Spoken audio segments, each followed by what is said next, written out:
Hello बच्चों, let's read the question. कह रहा है in a set of degenerate orbitals the electrons distribute themselves to retain similar spins as far as possible. This statement is attributed to. देखो, degenerate orbitals क्या होते हैं? ये वो ऑर्बिटल्स होते हैं जिनकी एनर्जी सेम होती है। जैसे पी सबशेल में आपके पास में कितने ऑर्बिटल होते हैं बच्चों? पी सबशेल में आपके पास में 3 ऑर्बिटल होते हैं, तो इन तीनों की एनर्जी सेम है, तो ये 3 डीजनरेट ऑर्बिटल्स हैं बच्चों। कह रहा है कि इलेक्ट्रॉन्स जब इसमें भरेंगे ना, तो इस तरह से भरेंगे कि जितना पॉसिबल हो सके हम इलेक्ट्रॉन्स को सेम स्पिन में रखें बच्चों। ओके, जितना पॉसिबल हो सके।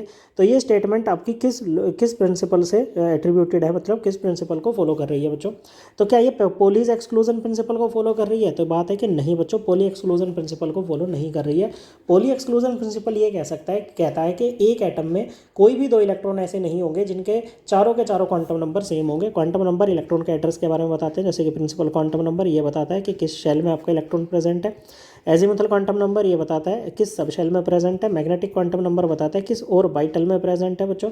ओके, और स्पिन क्वांटम नंबर बताता है कि उस इलेक्ट्रॉन की स्पिन क्या रहेगी बच्चों। ओके, तो ये चारों किसी भी 2 इलेक्ट्रॉन के सेम नहीं होंगे।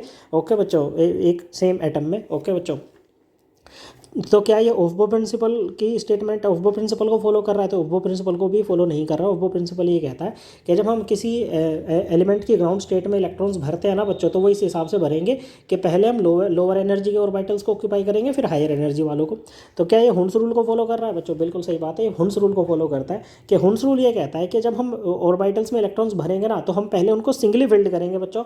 ओके, क्या करेंगे बच्चों? सिंगली फिल्ड यहाँ पर करेंगे बच्चों। उसके बाद इसमें पेयरिंग स्टार्ट करेंगे बच्चों। क्या करेंगे बच्चों? उसके बाद यहाँ पर स्टार्ट करेंगे बच्चों। ओके, ये कौन कहता है? ये आपका हुन्स रूल यहाँ पर कहता है। कौन कहता है बच्चों? हुन्स रूल ये कहता है। तो ये जो स्टेटमेंट है ना, कि हम जो है इलेक्ट्रॉन्स को इस तरह से प्लेस करेंगे कि जहाँ तक पॉसिबल हो सके हम सिमिलर स्पिन को रिटेन करेंगे। So this statement is attributed to Hund's rule. Slater's rule की बात करें तो ये अभी बच्चों, ये आपका इफेक्टिव न्यूक्लियर चार्ज के बारे में बताता है। ओके, इसको हम बाद में पढ़ेंगे, आगे पढ़ेंगे बच्चों, इफेक्टिव न्यूक्लियर चार्ज। ओके बच्चों, स्क्रीनिंग कांस्टेंट निकालने के काम आता है उसमें। ओके बच्चों, ज़्यादा डिटेल में इसमें जाने की इसमें ज़रूरत है नहीं। करेक्ट आंसर है ऑप्शन सी। आई होप आपको एकदम क्लियर हो गया होगा। थैंक यू बच्चों।